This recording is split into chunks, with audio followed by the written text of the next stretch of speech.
So goeiedag aan almal, ons is by ons opname 13, sessie 13 en ons is nog steeds by Sondag 3 en vraag en antwoord 8 en die vraag is ons so verdorwe dat ons glad nie in staat is om iets goeds te doen nie en tot alle kwaad geneig is? En dan is die antwoord daarop, behalwe as ons deur die Gees van God weergebore word. Kom ons gesels hieroor. Ja, moet ons na Romeine 8 toe gaan, Romeine 8 vers 6 tot 9.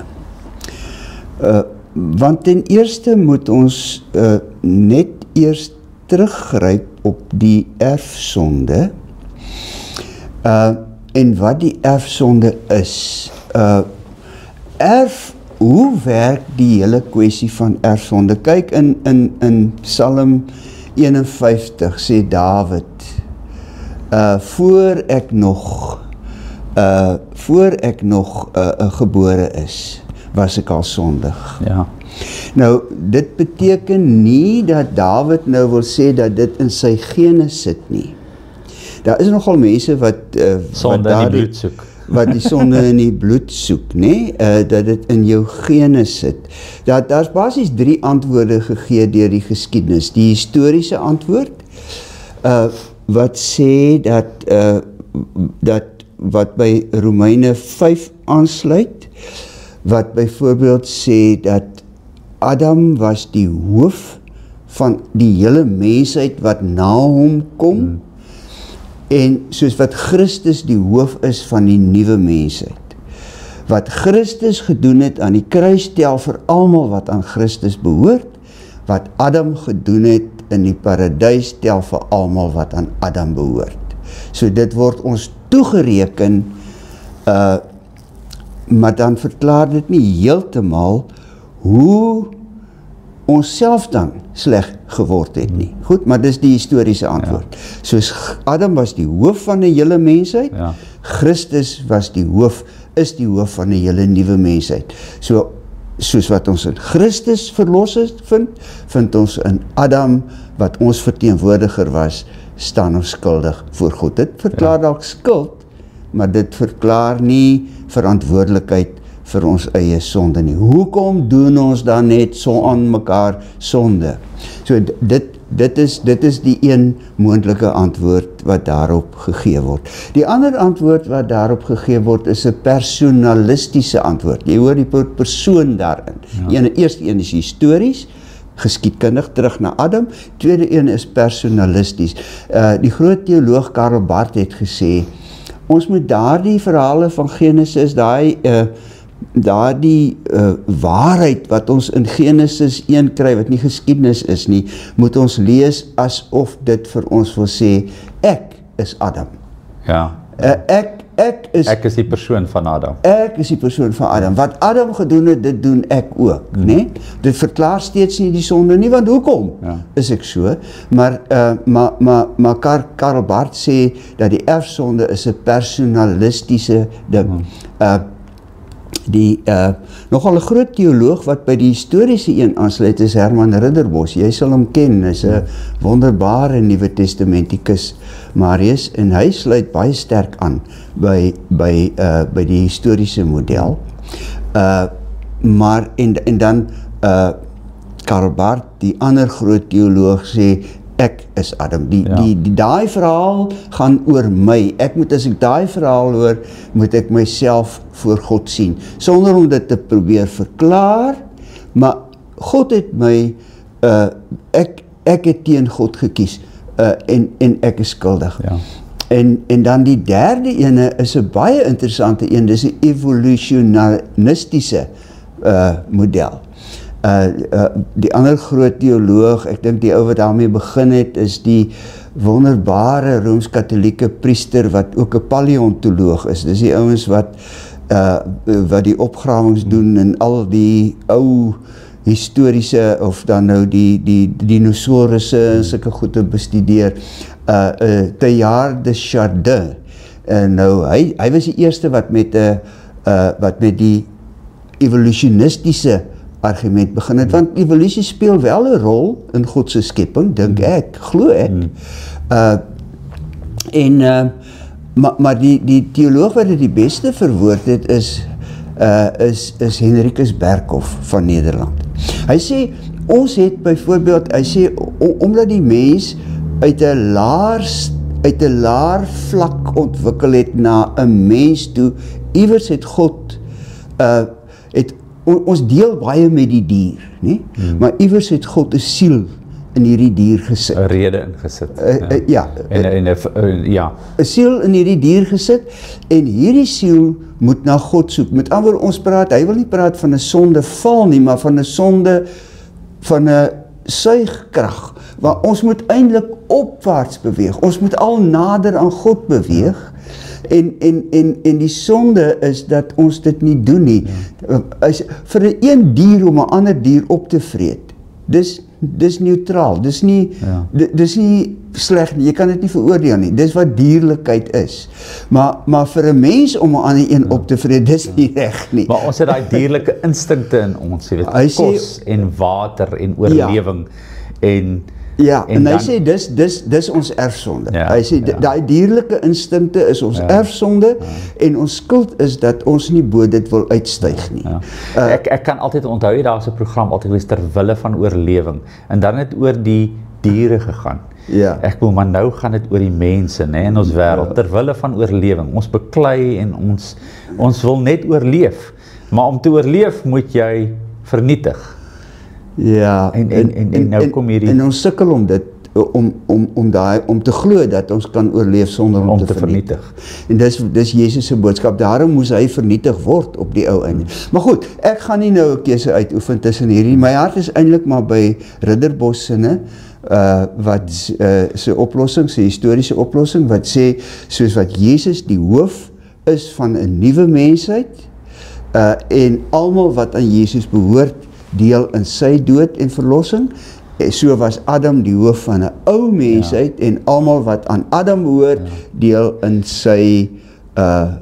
sy veroordeling. Maar dit verklaar steeds nie vir ons inherente sondigheid. Maar nou soos by die vorige een te sê, daar is nie nou 'n antwoord nie. Ek dink nie daar is nie. Maar ek dink, almal wat luister, begin agterkom, ons praat hier oor 'n geheimnis wat ons nie kan verstaan nie, maar ons hoef dit nie te verstaan om dit te hanteer nie. Ons kan dit nog steeds hanteer, want ons kom nou hier met die Gees, né? So mense moet nie vashak by die antwoord nie.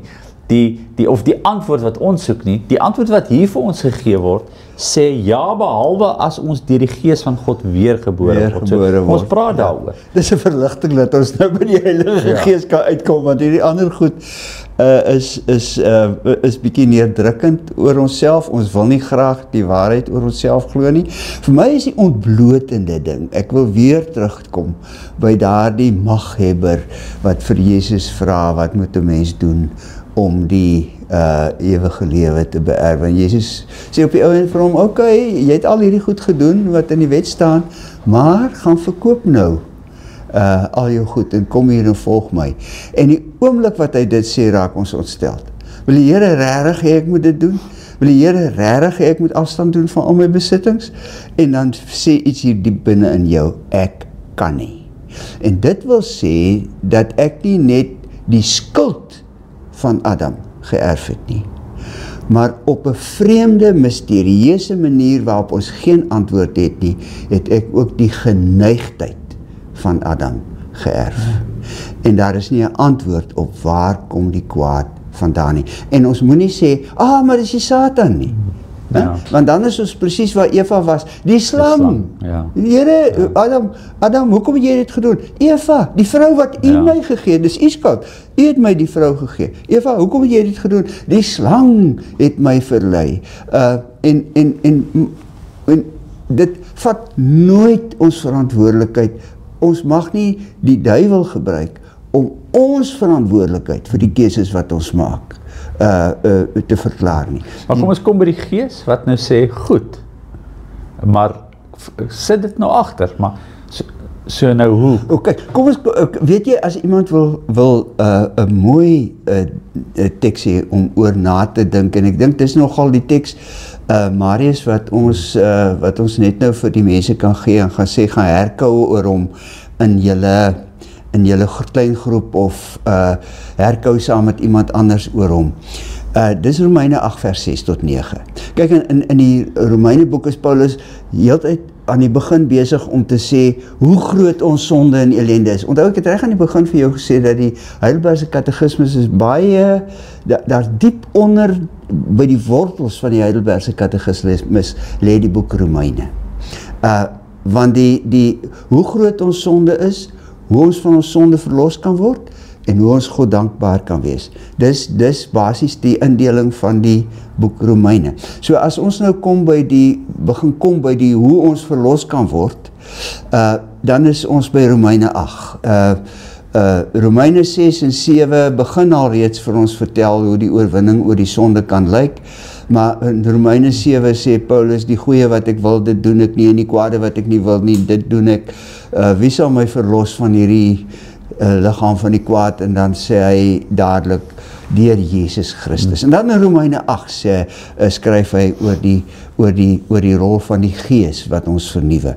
Sien, die denke van ons sondige aard in vers 8, die denke van ons sondige aard, vers 6, die denke van ons sondige aard loop uit op die dood.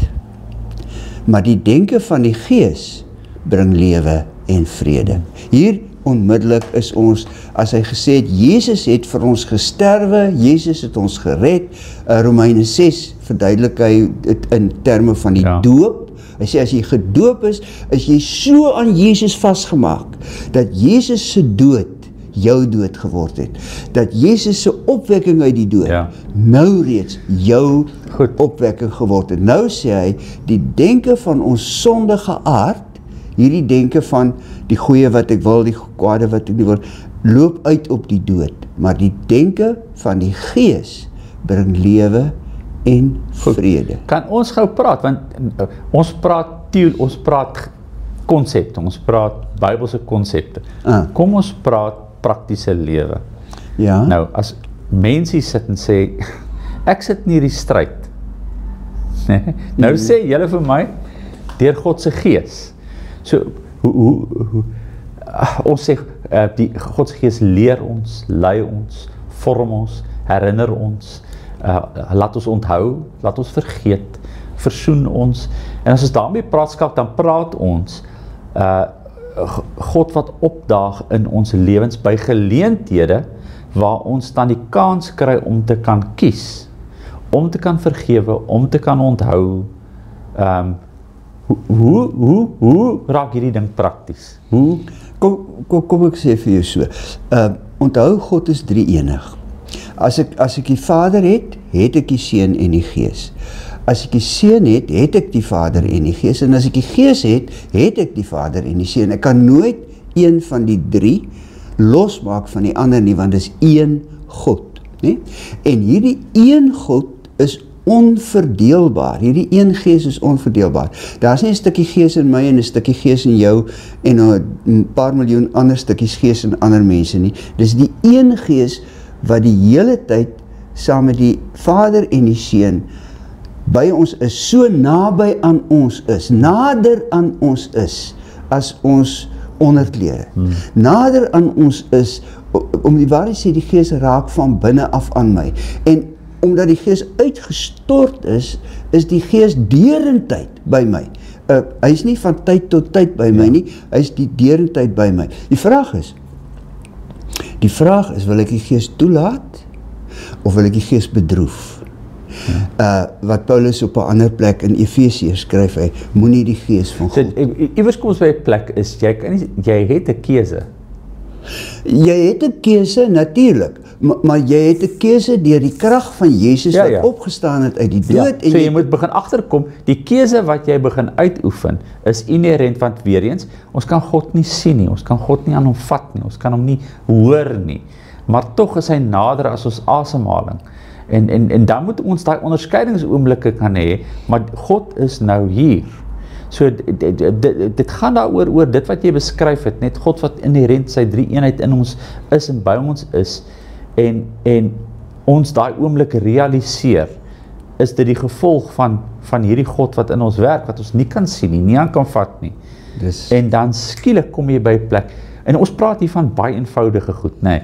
Ja. Ons praat nie van ingewikkelde goed hier nie. Bekom- Ons praat byvoorbeeld net van die kwessie van, jy sit met 'n moeilike kwessie, en dan is die antwoord, ons kan God nie, Johannes, ons kan God nie sien nie en hom vat nie, maar hy het vir ons liefde gegee, hy het vir ons kan iets van daai liefde laat verantwoord, en dis God se gees. Ja, en die sleutelwoord in Romeine 8 is denke. Die eerste ding wat ek dink is gewoonlik vyandskap, is gewoonlik verkeerd. Ja. Is gewoonlik kom uit my sondige natuur, né? So die denke van ons sondige aard loop uit op die dood. So ek waarsku myself altyd, die oomblik as ek 'n keuse moet maak, die eerste ding wat ek dink, oor daai ding moet ek baie suspisieus wees. Want ek moet myself oopstel vir die denke van die gees. Nee, hier staan Paulus sê die denke van ons sondige aard loop uit op die dood, maar die denke van die gees bring lewe en vrede. Want ons is van, want wie in hulle sondige aard bly, jy woon in jou sondige aard, maar jy word voortdurend uitgedaag deur die Bybel, deur die woord van God, deur medegelowiges, om van jou sondige aard weg te beweeg en die denke van die gees jou eie te maak. Maar daarom is dit so belangrik dat ons Bybel lees. Ja. Maar ons kan daaroor volgende Nou, keer Matthäus. gesels. Goed, so julle kan in 'n groep met mekaar gesels net oor, of selfs net dink, wat sê dit waaroor ons nou gepraat het, oor die momente waarin jy jou hierdie dag bevind, of gister bevind het, of tans bevind, en die gedagtes wat tans by jou opkom. En dan vir ons volgende sessie, kan julle Romeine 8 vers 6 tot 9 lees, en praat met mekaar oor die vraag wat ons gaan vra, dat vraag, doen God die mens dan nie onreg aan, as hy van ons iets vereis wat ons op die einde nie kan doen nie. So dink so lank daaroor en lees dan Romeine.